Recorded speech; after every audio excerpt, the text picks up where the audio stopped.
Izo kal dormi dans un rêve, li wè force Kenya envahi pays d'Haïti. Li wè porte-avions, li wè sous-marin envahi la mer.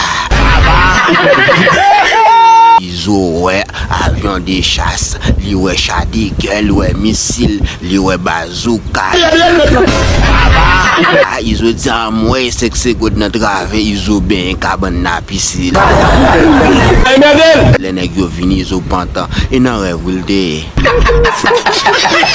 Président Kenya kal dormi dans un rêve, li wè li nan un cortège en Haïti, vivent ensemble envahi, li ap kakabal sous cortège là.